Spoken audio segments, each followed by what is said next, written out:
everyone, to another episode of What the Why with Barbara Ann on RVN Television. If you haven't seen us before, we feature conversations with I'm honored to have Tyler zooming all the way in from Iowa. So without further ado, please join me in a round of applause in welcoming Tyler Mills, owner-operator of Mills Marketing Services, to our show. So Gene is a friend. He's a really great individual, and we're all lucky to. I'd like to thank him for his service as well. Yeah. To Gene, who was actually going on an overnight trip with his twin daughters having their birthday. Oh, fantastic! Yes. So I communicated with him earlier today. Like I said, And what I read political science, and I had a hard time getting around the campus. And it was I was in a motorized wheelchair at the time, and I took the wrong angle on a curb one day, and it tipped over, and I got scared. I got really, really scared, and I basically almost injured myself quite badly. So then I sort of said, how am I going to be able to educate myself and get myself set up in the world? So I basically, for the next 10 years, I was a freelance writer, and, then I side, but it's not as extensive as I would like it to be. Hopefully. And that's how actually you had met Gene in that context. Yeah, so, I met Gene through the Jim Webb presidential campaign. Wow, which is awesome. And so you went from that, you decide, okay, I'm going to create my own pathway, and you become the owner of your own marketing services company. Talk to us about why you decided to go into business for yourself. Because you have more freedom that way. You don't have the employer isn't as adaptive as they'd like to be. A lot of employers, and particularly in small businesses, that don't have the resources. They simply don't have the resources available to create the adaptive technology for you. It's not that they don't want to. It's that the money just isn't there. The resources aren't there. They thought of the idea of employing someone with a disability, and then you show up at their door and they really feel bad about it. So then you kind of go, well, they'd like to be able to help, but then they're not able to because they're not prepared. So then you've got to kind of branch out and do your own thing, at least until society gets to the point where we can hopefully get more people in the workforce. Because really, we're only looking at of any other group in the United States. And so children.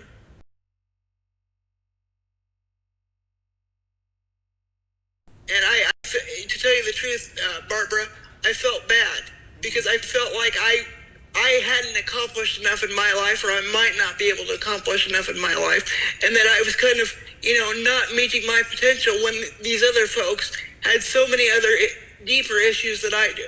And I thought to myself, I've got to try my darndest to make sure that I'm able to do everything I can to help them, to become a taxpayer myself, and to be able to maybe hopefully employ some of them one day. And I mean, talk about finding your passion and your mission so early in life. And it's interesting because while the companies may not want to invest in the infrastructure needed to hire, yet they employ you for the services that you offer independently with your company. So right. Let's talk about, because there's so many different facets. There's the political campaigns you've worked on. There's the freelance writing. Let's talk about what Mills Marketing Services does. Mainly what we've done is we've done, page engine optimization. I've written articles for many. That's been my main focus. Okay. How did you figure out that was something that you were passionate about doing? It was something that I was passionate about doing because I realized that a lot of the small businesses that are in my community and in the surrounding area, they simply didn't find that niche myself. I would be helping people in my community, and they would really appreciate that. So I knew that there was a need, and I do everything that I can to make sure that need is met. Awesome. Well, believe it or not, we're already at the halfway point. So, audience, we've got What the Why, Barbara Ann, and today's very special guest, Tyler Mills.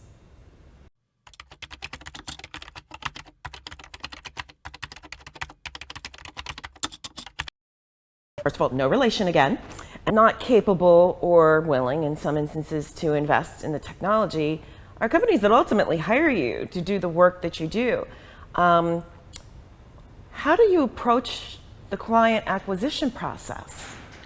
Well, I got kind of lucky with my first big break because I met a Upwork, Oh. and then I found out that Rob had his own company, and we kind of worked together for many years, and we just we always exchanged contacts and exchanged clients over the years.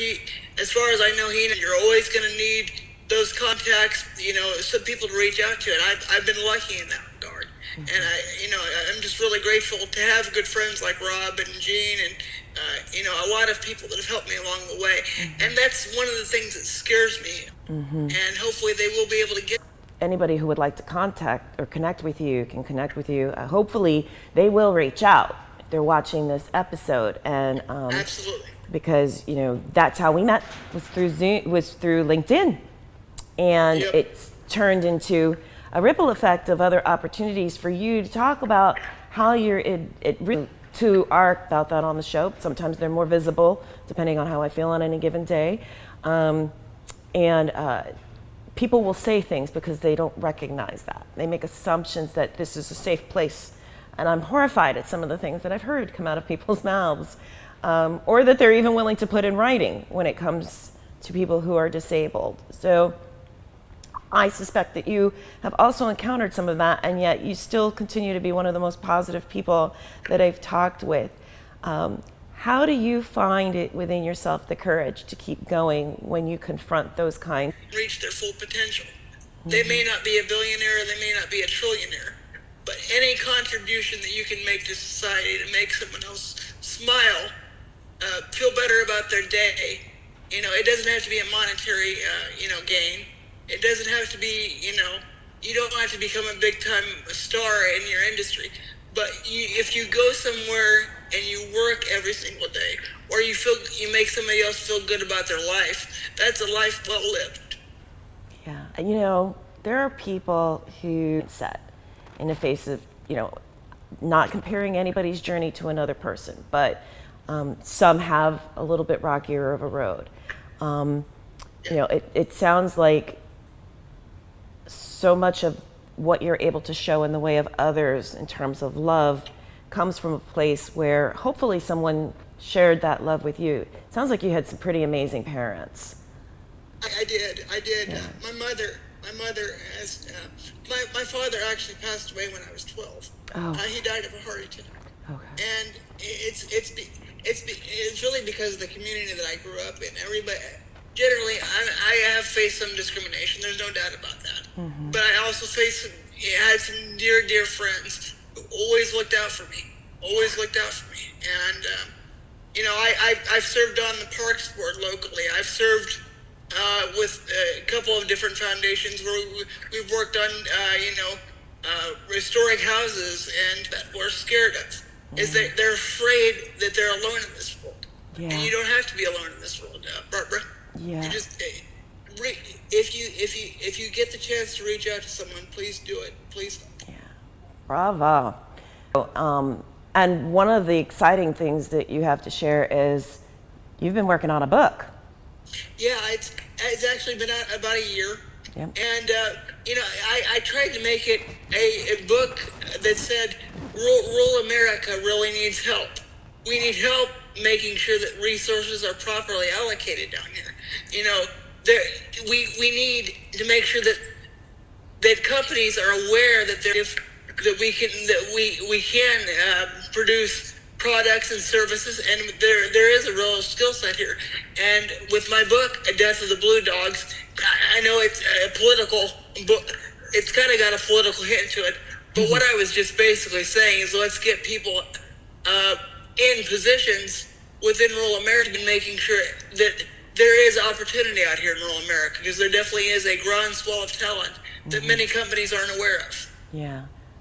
Thank you for pointing that out too, because not only are we talking about a population, disabled population, not being capitalized on and called on for all of the amazing things they can contribute, But kudos to you for using your voice to speak out about these really important, are part of the disabled community. You're serving people. We're all people. Exactly. And what you've been able to achieve and the voice that you're continuing to use is really incredibly powerful. It's one of the reasons why I'm still doing this show after almost 3 years. So I'm super happy that you're here. I guess as my final question as we get ready to wrap up, what would you say to someone, disabled or otherwise, who wants to follow your lead and go into business for yourself, go into digital marketing space, go into advocating for people who cannot speak for themselves? At first, you're a little bit scared. You're like, oh, and they're going to reject my idea. They're going to be, turn them down originally. It's like Shark Tank. Once you finally get on the show, you don't know what those people are going to say until you get on the show. So you've got to try, and just don't be afraid. There are some people that are going to be unkind to you in the world, but there are a ton of other people that are going to lend out their hand, and they're going to reach out to you, and hopefully through that network that you can hopefully develop, good things will happen. Wow, those are really powerful, and I hope everyone watching this listened to every single one of them, even with our little technical glitch that we had there on our end. You gotta love technology and heat and wind. But they didn't get to see you, but it didn't take away from the message at all. So, Tyler, I am not gaslighting you when I say that this has been an honor to interview. I knew it would be a good interview, but again, this is why I do this show. My why is helping other people find and refine their vision and use that to overcome whatever fears they may have in their path to move forward with their purpose. So what is the best way for people to connect with you, to take you up on that networking challenge? Me on LinkedIn, Tyler Mills, Mills Marketing Services. It's all on LinkedIn there. Also reach out to me through lulu.com. That's where you can buy my book. You can also buy it on Amazon, Death of the Blue Dogs. Sorry for the marketing there, but I had to do it a little. Many of them overcame seemingly insurmountable challenges to figure out their purpose. So please tune in and learn and be inspired by how they did what they did. And while everyone's on their own journey, how you can also achieve whatever you set your mind to by overcoming the fear of change or failure. Fail means first attempt. Seasons of our show on the RVN Television website page, as well as on the RVN app on Roku. These days you have so many viewing choices, so thank you very much for tuning in, and please tell a friend or colleague about what we're doing here. As a reminder, because we're online, we're 24 hours a day, 7 days a week. So if you visit the What the Why page of rvntelevision.com or Roku, you can find all 3 seasons of our episodes there. And also, as a reminder, whatever change you're looking to make in your life, no matter how big or small, tune in again for more illuminating, inspirational, seemingly insurmountable challenges, and use them as his inspiration and motivation, and incorporated that into his purpose and live into his why. So thank you again.